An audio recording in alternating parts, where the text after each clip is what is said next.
जी और पार्वती उस समय जंगल के कोने में एक शांत सरोवर के किनारे बैठे थे। वर्षा थम चुकी थी। पेड़ों से टपकती बूंदों की ध्वनि मानो रुद्र वीणा की तान बन चुकी थी। पार्वती माँ की आंखों में स्नेह की चमक थी, लेकिन उस स्नेह के भीतर एक मौन प्रश्न भी तैर रहा था।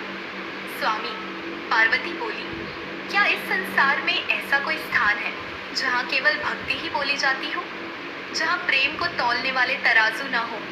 शिवजी ने मन स्मित करते हुए कहा, हे देवी, तुमने बहुत गूढ़ प्रश्न किया है। सत्य यही है कि भक्ति का वास्तविक स्वरूप तो वही है जहाँ पाने की इच्छा नहीं, केवल समर्पण हो। और ऐसा स्थान किसी लोक में नहीं, किसी युग में नहीं। वह स्थान तो केवल एक स्त्री के हृदय में होता है, जब वह पूर्ण निष्ठा से किसी व्रत, किसी कथा, किसी नाम में लीन होती है। पार्वती माँ की आंखों से अश्रुधारा बहने लगी। वो जानती थी यही वो सत्य है जो आज वह अपनी बहनों को इस कथा के माध्यम से दे रही है।